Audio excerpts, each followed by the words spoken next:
당시 공자인데 고대 노예제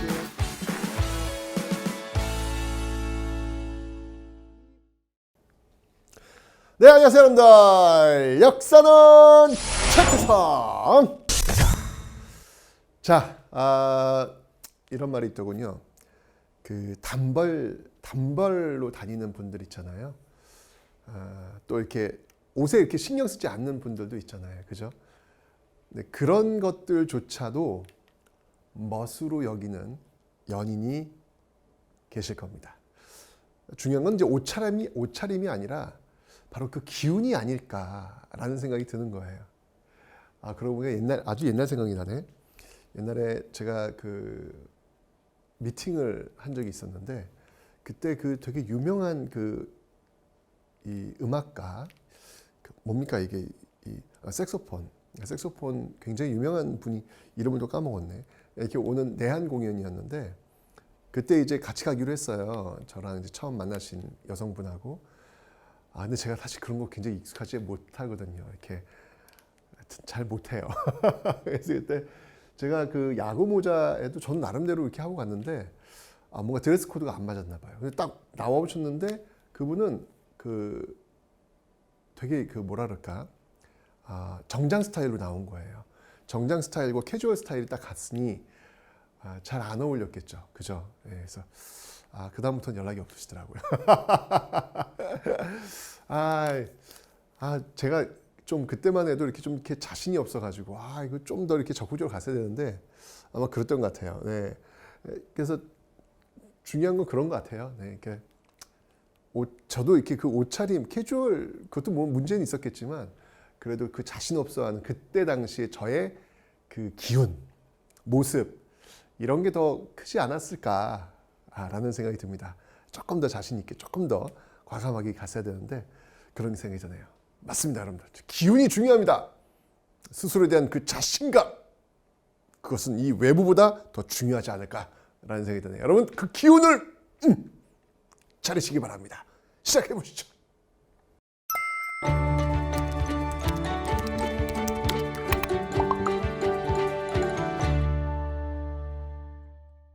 자, 우리가 앞에 시간에 그 흥선대원군을 배웠습니다. 흥선대원군이 왕권 강화하고 민생 안정하고 통상 수요 거부 이렇게 하면서 한 10년 정도 흥선대원군이 권력을 지휘했었죠. 자, 그런데 이 최익현의 그 탄핵 상소에 의해 가지고 결국 흥선대원군은 물러나고 고종의 친정 체제가 시작이 됩니다. 그런데 사실 이 고종이 독자적으로 자신의 어떤 그 역할을 했느냐 그건 아니에요. 고종의 그 부인이 누굽니까? 명성황후죠. 이 명성황후가 여흥민씨인데요. 이 여흥민씨 세력이 또 고종을 둘러싸게 되는 그런 모습을 보이게 됩니다. 고종이 정말 그 홀로 서게 되는 그 시점은 한참 뒤로 가야 돼요. 나중에 그 명성황후 시해 사건, 바로 을미사변이죠. 그 이후에 아관파천을 계기로 해서 고종이 독자적인 혼자의 어떤 그 정치의 어떤 행보를 보이게 됩니다. 그러니까 어렸을 때는 아버지, 또 집권했을 때는 부인, 그 부인이 죽고 나서 이제 고종이 이제 이후에 이어지면 대한제국과 연결되는 거거든요. 그런 어떤 모습들이 이제 펼쳐지게 될 겁니다. 자, 어쨌든 지금 이 시점은요, 이 고종과 민씨 세력들이 이제 중심이 되고 있는 어떤 그런 모습들을 보이고 있는데 당시 상황을 좀 볼게요. 대원군은 물러났고요. 조금 상황이 지났어요. 한 10년 지났으니까 이쯤 되면 이제 통상개화파들이 굉장히 그 성장하는 모습을 보이게 됩니다. 앞에서 제가 설명드렸지만 대표적인 통상개화파 박규수 기억나시죠, 여러분들? 이 박규수, 삼정 이정청, 제너럴 셔먼호 사건, 그리고 이제 통상개화파의 어떤 역할을 하게 되는 거예요. 이제 우리도 문 좀 열어야 된다라고 이야기를 하는 것이죠. 그 다음에 이제 유홍기하고 오경석 이런 사람들은 중인 출신들입니다. 박규수의 양반이지만 유홍기하고 오경석은 중인 출신들인데 아무래도 역관이기도 하고 의관이기도 하고 뭔가 좀 이렇게 밖을 좀 볼 수 있는 안목들을 가지게 된 거예요. 그러면서 특히 이제 여기 해국도지 영환지략, 요건 이제 세계 지도, 세계 지리지 이런 책들이거든요. 세계 이 돌아가는 어떤 정세를 지금 보면서 우리가 지금 이렇게 가서는 안 되겠구나라는 판단을 하게 됩니다. 바로 이제 이런 사람들이 이제 모여가지고 이야기를 하면서 이제 우리도 문을 열어야 된다라는 통상계약파가 성장하고 있는 상황이었어요. 그런데 이때 또 어떤 사건이 벌어지냐면 참 이게 늘 일본과 이게 문제가 됩니다. 일본에서 우리와 통상수교를 요구하는 거예요. 그런데 이제 그때 이제 어떤 문제가 있으면 서계가 뭐냐면 이게 이제 일본에서 보낸 그 국서라고 보시면 됩니다. 근데 국서인데 거기에 형식에 뭐라고 나와 있냐면, 그러니까 이제까지 조선이라는 나라는 중국 중심의 어떤 세계관에서 좀 살고 있는 나라지 않습니까? 그죠? 그런데 일본이 또 하나의 일본 중심의 세계관을 요구하면서 우리한테 거기에 종속되는 그런 걸 요구하는 거예요. 우리는 어떤 중국 중심의 세계관에 살고 있는데 일본이 딱 치고 들어오니까 우리는 그런 건 못한다. 이거 잘못된 편지다. 돌려보낸단 말이죠. 이렇게 되면서 일본 내에선 정한론이라는 게 나옵니다. 통상수교를 요구했는데 조선이 원하지 않아? 그럼 얘들 정벌 해야지 라고 하는 이 정한론이 나오게 되는 어떤 그런 뒤숭숭한 분위기죠. 그러니까 일본 같은 경우 지금 이미 문을 연 상태고 미국에 의해서 강제로 문이 열렸잖아요. 그 이후에 빠르게 일본은 메이지 유신을 통해 가지고 서구화되는 서구 문명을 받아들이는 어떤 그런 모습들을 보이게 된단 말이죠. 그러니까 그런 식으로 일본이 미국에 의해서 강제로 문을 열었던 방식으로 우리도 똑같이 한번 한국을 정벌하자라고 하는 어떤 이런 주장들이 나오게 되는 거예요. 이게 바로 정한론이라는 겁니다. 그런 어떤 그 맥락 속에서 일본이 드디어 배를 보내죠. 그러면서 통상수교를 요구하게 되는데 이 배의 이름이 바로 운요호라는 겁니다. 운요 사건이 벌어지게 되는 거예요. 역시 마찬가지로 강화도입니다. 병인양요, 신미양요, 운요 사건 모두 다 강화도입니다. 제가 얘기했지만 배를 타고 들어올 때는 한강을 거쳐 들어와야 되기 때문에 강화도라는 관문을 거칠 수밖에 없는 거예요. 자, 이때도 역시 마찬가지로 포격이 벌어지면서 일본과 갈등 상태가 되는 것이죠. 이때 이제 일본이 요구하는 거예요. 너희들 우리 전쟁할 거야, 통상수교할 거야. 선택해. 라고 지금 이 운요 사건 계기로 해서 압박이 들어오는 거예요. 만약 흥선대원군 정부라면 어땠을까? 제가 볼 때 흥선대원군 정부라면 싸웠을 거예요. 그런데 지금은 흥선대원군 정부가 아니잖아요. 고종의 친정체제잖아요. 그런 상황에서 통상계약파가 지금 성장하고 있는 과정 속에서 지금 이 상황 속에서 굳이 우리가 또 전쟁을 펼칠 이유는 없겠다. 어차피 우리 통상해야 된다. 라고 하는 입장들이 있었기 때문에 결국 일본의 이 주장을 받아들이게 되면서 일본과 통상을 하고 수교를 하게 되는 것이죠. 그러면서 체결된 조약이 바로 강화도 조약이더라라는 겁니다. 다른 말로 조일수호 조규라고도 합니다. 1876년이죠. 저는 이 1876년은 굉장히 시대의 구분에 있어서 중요한 시기다라는 생각이 드는 거예요. 왜냐하면 여러분들 지금 머리에서 발끝까지 우리의 전통을 한번 찾아보세요. 어디에도 없습니다. 머리에서 발끝까지 우리는 다 서구화되어 있습니다. 그러면 언제부터 이 서구화의 어떤 그 시작이 되었을까? 그 시점이 바로 1876년이라는 것이죠. 강화도 조약으로 우린 드디어 자본주의 바다에 발을 담그게 되는 그런 계기가 되었다. 그게 굉장히 중요한 시점이에요. 1876년이라고 하는 것은. 자, 이 1876년 맺었던 이 강화도 조약, 조일수 조규의 내용을 한번 살펴보도록 하겠습니다. 자, 여기 어떤 내용이냐면 조선은 자주국이라는 내용이 들어가 있습니다. 자, 우선 이 강화도 조약을 체결하는 데 있어가지고 이 장소, 강화도 어디냐면요. 여기가 연무당이라는 곳이에요. 연무당이라는 곳이고 여기에서 이제 활약했던 인물이 신헌이라는 인물이 되겠습니다. 일본과 이제 협상을 했던 것이죠. 그러면서 나온 게 이제 강화도 조약인데 그 내용을 보면 조선은 자주국이라는 내용이 들어가 있습니다. 조선은 자주국이다. 자, 뭐 너무 당연한 말 아니겠습니까? 너무 좋은 말 아니겠습니까? 근데 여기는 일본의 의도가 들어가 있어요. 무슨 말이냐면 제가 아까 설명드렸지만 이제까지 조선이라는 나라는 중국 중심의 세계관 속에 지금 편입되어 있는 상태란 말이죠. 그런데 일본이 조선은 자주국이라고 하는 용어를 집어넣었다는 얘기 뭐냐면 조선은 중국 중심의 세계관에 편입되어 있는 나라가 아니라는 이야기예요. 중국과는 별개의 나라라는 거예요. 당연한 것 같죠? 당연한 이 말이 일본 측 입장에서는 좀 다르게 해석될 수 있다는 얘기입니다. 뭐냐면 그러니까 조선은 청과 관련 없이 일본이 마음대로 할 수 있다라고 하는 단서 조항을 만들어 놓은 거예요. 이 조선이라는 나라가 청나라와 연결되어 있으면 일본은 함부로 할 수가 없죠. 중국과의 싸워야 되는 일이 벌어지는 거니까. 그래서 이 중국과의 관계를 떨어내기 위해서 이런 문구가 들어가 있다라는 것이죠. 척의 종주권을 부인하는 그런 문장이 되겠습니다. 자, 그러면서 통상을 하기 위해서는 이제 문을 열어야 될 거 아니에요. 전면적으로 연 건 아니었고요. 개항장 몇 개를 정합니다. 우선 처음으로 정한 곳이 어디였냐면 부산이었습니다. 이제 이 부산이라고 하는 곳이 역사에서 아주 전면으로 등장하게 되는 그런 계기가 바로 이 강화도 조약이라고 보시면 돼요. 자, 이 부산 왜 두 곳을 더 열겠다. 나중에 천천히 원산이 80년도에 열리고 그 다음에 이제 인천이 83년도에 열리게 될 겁니다. 어쨌건 부산 이외 두 곳을 열어라. 이제 이렇게 나와 있는 것이죠. 그런데 이제 이 조약을 잘 뜯어보면 굉장히 불평등한 내용들이 꽤 많이 들어가 있어요. 자, 예를 들면 이런 겁니다. 해안 측량권. 그러니까 일본이 우리나라 그 해안을 측량할 수 있는 권리를 주도록 이 조약이 들어가 있습니다. 근데 이건 여러분들 명백한 주권 침해죠. 우리의 해안을 왜 일본이 이건 말이 안 되는 거예요. 이건 여러분들 우리 그 국토와 관련된 국경과 관련된 그런 문제인데 아니 생각해 보세요. 외국이 우리나라 와가지고 해안선이 어디에 나가고 어디에 들어오고 이제 이런 걸 다 재간다는 게 말이 됩니까? 이거는 국가 기밀과도 관련된 부분들이잖아요. 이걸 준 거예요. 해안 측량권을. 그죠? 그 다음에 영사 재판권을 줬습니다. 뭐냐면 일본인들이 우리나라에 들어와가지고 만약에 어떤 사고가 벌어졌어. 지금 만약에 일본인들이 들어와가지고 우리나라에서 사고가 폭행 사고가 있었다고 봅시다. 그러면 이 일본인은 우리나라 법에 의해서 처벌을 받아야 됩니다. 너무 당연하죠. 내가 미국 가서 내가 사고 쳤어. 그럼 난 미국 법에 의해서 벌 받겠지. 그죠? 그런데 여기에 영사재판권을 줘가지고 일본인이 우리나라에 와가지고 폭행 사고를 일으킨다 할지라도 우리나라 법이 적용되는 게 아니라 일본 영사가, 즉 일본인이 재판을 하도록 권리를 준 거예요. 이게 바로 영사재판권, 다른 말로 치외법권이다 라고 이야기를 하는 것이죠. 이건 불평등한 조약이죠. 예. 그리고 또 뜯어보면 알겠지만 일본이 우리나라에 와가지고 얻을 수 있는 혜택 같은 것들만 결정되어 있지 우리나라가 일본에 가가지고 뭘 한다는 내용은 전혀 없어요.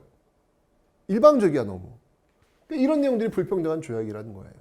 그러니까 이런 것들을 강요했던 일본을 좀 안 좋게 볼 수도 있겠지만 또 뒤집어 얘기한다면 아니 이런 내용들을 맺은 사람들은 도대체 뭐야?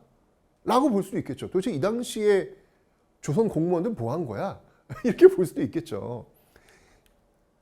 그들을 위한 변명. 이 당시에 일본과 이 수교, 통상 수교를 맺는, 이 강화도 조약을 맺는 이 당시 조선의 관리들의 그 마인드는 뭐였냐면 그냥 너희들 또 와가지고 시끄럽게 굴면 안 되니까 그냥 뭐 원하는 거 뭔데? 그거 좀 들어줄게. 그 정도 우리가 봐줄게. 요 정도로 접근을 했던 거예요. 왜냐면 전통적으로 그랬지 않습니까? 세종 때도 왜 그 삼포 개항해줬잖아요. 예. 그런 거 열어주듯이 너희들 원하는 거 좀 원하는 거 갖고 가. 그 정도는 해줄게. 이런 차원에서 접근을 한 거예요. 근데 그게 아니었죠. 예. 일본은 지금 정확하게 계획을 하고 하나씩 우리나라를 영향권에 넣기 위한 그 작업을 시작한 건데 우리가 너무 안일하게 지금 이에 대응을 하다 보니까 이런 조항들이 문제점이 어떤 문제점이 발생할지에 대한 그런 개념들이 없었다라는 것이죠. 어쨌건 간에 이거는요. 최초의 근대적 조약입니다. 근대적 조약이라고 하면 나라 대 나라가 그러니까 상하의 관계 속에서 어떤 그 약속을 하는 게 아니라 평등한 관계 속에서 조약을 체결한 근대적 조약이라고 하는 역사적 의미는 있어요. 근데 그게 이제 뜯어보면 이게 평등한 나라 대 나라의 평등한 어떤 그런 관계지만 그들이 맺은 그 약속을 보면 굉장히 불평등한 그런 어떤 내용들로 지금 들어가 있다라는 것이죠. 그리고 일본이 이제 이게 굉장히 치밀해요. 일본이 이제 뭘 또 요구하냐면 해안 측량권뿐만 아니라 이 최혜국 대우도 요구합니다. 그러니까 최혜국 대우는 뭐냐면 자동 업그레이드 규정이라고 보시면 돼요. 자동 업그레이드 규정. 그러니까 쉽게 얘기하면 이거예요. 지금 우리가 이제 일본이 조선과 이제 조약을 체결하는데 만약에 이제 너희 조선이 다른 나라와 또 다음에 체결을 해. 그러면 그때 우리랑 지금 체결한 것들 이런 권리 말고 혹시 다른 나라에 또 다른 권리를 주게 되면 우리도 그에 상응하는 조건을 자동으로 준다. 라고 하는 조항이에요, 이게. 자동 업그레이드 조항이라고 보시면 돼요. 그러니까 손해 안 보겠다는 이야기죠. 다른 나라들하고 이제 조약 맺었을 때 그들을 한 거랑 우리 똑같이 해야 돼? 라고 이야기를 하는 거예요, 이게. 근데 이거는 조선이 받질 않아요. 왜? 우리 조선은 다른 나라랑 수교하지 않을 거야. 그러니까 마인드 자체가 옛날 그 일본 왜구들하고 이 그 조약 맺는 어떤 그런 개념이에요. 지금 이게 너희들 그 시끄럽게 구니까 뭘 원하는데 그거 하나 해줄게 이런 개념이에요. 그러니까 이제 일본 측에서 최후국대를 요구하니까 뭐 우리나라 나라랑 수교 안 할 건데 뭐 굳이 이런 게 필요하나? 이렇게 된 거죠. 그러니까 일본도 그래 그럼 우리랑만 해. 알았어 하고 요건 포기를 한 거예요. 나중에 이제 이게 들어옵니다. 어쨌건 간에. 자, 요게 지금 강화도 조약인데, 요 강화도 조약에 부속 조약들이 또 있어요. 예, 경제와 관련된 거, 그 다음에 이제 일본인들의 어떤 삶과 관련된 건데, 자, 먼저 조일무역규칙 보세요. 이게 굉장히 심각해, 지금 이게. 조약을 이렇게 맺으면 어떡해! 진짜 나 짜증나 죽겠어, 이거 보면. 관세 조항이 없어, 관세 조항이. 아니, 일본이 상품을 우리나라에 팔려고 그래. 그럼 세금이 붙어야 될 거예요, 세금이. 왜냐면 일본은 지금 이제 어떤 생각을 갖고 있냐면 일본에 지금 이제 자본주의가 발달하고 있단 말이에요. 자본주의가 발달하니까 제일 중요한 게 일본의 식량 사정. 쌀이 부족해질 수 있잖아요. 왜냐면 자본주의가 발달한다는 얘기 뭐냐면 공장이 많이 지어진다는 것이고 그 공장에서 노동자들이 일한다는 건데 그 노동자들이 누구냐면 농민들일 거 아닙니까? 그러니까 농민들이 이 공장으로 간다는 얘기는 농사 지을 사람들이 점점 적어진다는 이야기겠죠. 그럼 쌀이 부족할 거 아니야. 이 쌀을 어디서 해결할 거냐? 조선에서 가져오자는 이야기예요. 무역을 통해 가지고. 그러면 조선에서 이 쌀을 가져오려면 뭔가 물건을 팔아야 될 거 아니야. 근데 그 당시에 산업혁명의 그 과정 속에서 면제품, 쉽게 얘기하면 속옷, 이런 것들이 영국산이 일본으로 지금 거쳐가지고 막 쌓이고 있다고요. 질 너무 좋아요. 값 정말 싸요. 값 싸고 질 좋아요. 이걸 우리나라에 파는 거야. 팔리겠어 안 팔리겠어? 폭발적으로 팔리겠죠. 값 싸고 질이 좋으니까. 그런데 그럼 우리나라 그 면제품 만드는 사람들은 어떻게 되는 거야? 폭망하는 거예요. 폭망. 경쟁이 안 돼요. 경쟁이. 그러면 어느 정도 그 면제품을 만드는 사람들이 경쟁력을 갖출 수 있는 시간을 줘야 될 거 아니야. 준비를 해야 될 거 아니야. 관세라고 하는 건 그럴 때 쓰는 거거든요. 그래서 일본에서 들어오는 그 영국산 면제품의 관세를 때리는 거예요. 그래서 원래 우리나라에 들어올 때는 1,000원이었는데 10,000원짜리로 만들어 버리는 거야. 좀 비싸게 만드는 거지. 그걸 통해 가지고 우리나라 사람들이 경쟁력을 확보할 수 있는 기간을 가져야 되는 거예요. 근데 이게 없네. 그러니까 이런 개념 자체가 없었던 것 같아, 내가 보면. 관세 조항이 없는 거예요. 와우, 이거 너무 크지 않습니까? 아니, 다른 나라랑 맺는데 어떻게, 뭐 벌써 FTA야? 뭐 벌써, 지금도 FTA 하는데 지금 막 이 논란이 많잖아요. 굉장히 중요한 건데 이때부터 FTA야. 이때부터 관세가 없어. 대박. 게다가 항세도 없어요. 항세도. 일본 정부 소속의 그 배가 들어올 때 배가 들어오면 일단 기본적으로 그 배 세금을 물려야 되는데 그게 없어요. 마음껏 왔다 갈 수 있는 그런 시스템이 갖춰진 거예요. 게다가 곡물 유출 제한받지 않습니다. 마음껏 나갈 수 있는 어떤 이런 상황이 주어진 거죠. 이 조일무역규칙을 보면서 참 이걸 어떻게 평가를 해야 될까? 참 무능했구나. 이 당시 그 관리들이 많이 무능했구나. 참 준비가 덜 되어 있구나. 통상개업파들의 어떤 그 주장들이 나오긴 했지만 좀 면밀하게 이런 그 다른 나라와의 어떤 조약이나 이런 것들을 좀 살펴봤어야 되는데 그런 준비가 적었구나. 이런 것들을 보게 되더라고요. 결국 이제 이게 문제가 발생합니다. 여러분들 요거 딱 76년도잖아요. 관세가 매겨지지 않으니까 난리가 난 거예요. 막 물자들이 막 들어오고 지금 막 우리나라 이 곡물은 막 나가고 지금 난리가 난 거예요. 나중에서야 아차차한 거죠. 이거 안 되겠다. 라고 해서 2년 뒤에 1878년 뒤에 부산 두모포라는 곳이 있어요. 이 두모포라는 곳에서 이 부산입니다. 여기 이제 해관을 설치해가지고 세금을 징수하려고 해요. 세금을 징수하려고 해요. 왜냐하면 이게 없으니까 난리가 난 걸 이제 이 삶에서 이게 경험을 한 거라. 그러자 일본 측에서 강력하게 항의합니다. 야, 조약 이렇게 맺었는데 이거 좀 뭐 하는 짓이야, 이거. 이거 조약 위반이야? 강력하게 저항을 하고 심지어는 막 난리를 일으키는 그런 모습까지 보이게 되면서 결국 철수하게 되죠. 그러니까 이게 조약 잘 맺어야 되는 거야, 이게. 잘 맺어야 되는 거야, 이게 지금. 이게 지금 조일무역규칙이라는 거 기억해 두시면 되고요. 그 다음에 또 이제 부속 쪽에 조일수호 조교, 이 조일수호 조교니까 거기에 부록입니다. 부록인데 계양장을 지금 열기로 했잖아요. 그저 부산 열기로 했는데 이 계양장 안에서 요 조약의 부록이 되니까 거기 내용을 지금 보여주고 있는 거예요. 그 계양장 안에서 일본 화폐를 사용할 수 있도록 해요. 이건 무슨 말도 안 되는. 야, 이게 왜 우리나라 가서 일본 화폐를 써? 이게 여러분 말이 됩니까? 여러분들 지금 편의점 가셔가지고 일본 엔화 내면은 물건 살 수 있을 것 같아요? 못 사지. 이게 가능하도록 만든 거야. 이것도 황당해. 그리고 그 계양장에서 무역, 그러니까 이것도 보면 계양장 밖을 벗어나지 못하도록 하는 거야. 이게 철저하게 내가 보니까 이거는 전근대 일본 왜구들과 맺었던 그 조약의 추억이라고 할까? 조약의 기억이라고 할까? 그 기억이 굉장히 강하게 조선 관리들한테 남아있었던 것 같아. 그래, 알았어. 너희들 뭘 원하는데 뭐 쌀 좀 가져가려고? 그래, 알았어. 쌀 가져가. 근데 대신 그거는 저기 뭐 부산 안에서만 해야 된다? 요 정도로 해준 거예요, 이게. 이걸 이제 우리는 계양장 무역, 내지 무역은 안 되는 것이죠. 그러니까 내지라고 하는 건 뭐냐면 계양장을 벗어나서 내륙으로 들어올 수 있는 그런 무역은 하지 못하도록 만들어 놓은 겁니다.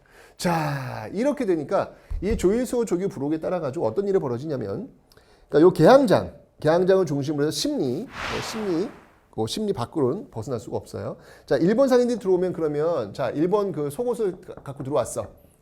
이거 이제 인기 폭발인 것 같아. 이거 한양에 팔려고 그래. 근데 부산은 벗어날 수가 없잖아요. 그럼 어떻게 될까? 우리 전통 상인들이 중개를 해주겠지. 이 일본 상인으로부터 물건을 사가지고 이거를 서울로 옮기겠지. 그 중개를 하는 사람이 누구야? 보부산 객주. 이런 사람들은 중개를 하면서 이문을 남길 수 있으니까 돈 좀 벌겠지. 그죠? 요 당시에는 이런 모습들이 지금 나타나겠다라는 것을 기억해 놓으시면 되겠습니다. 자, 우리가 문을 열었고요. 그 조약을 체결했는데 내가 볼 때는 조약은 터무니없이 불리하고 불합리하고 불평등한 이런 모습들로 지금 체결되었다. 저는 제가 개인적으로 볼 때는 이거는 무능이다. 관리들이 공부 안 했다. 여기서부터 우리의 그 첫 단추는 잘못 꿰어졌다. 저는 이렇게 좀 보고 있습니다.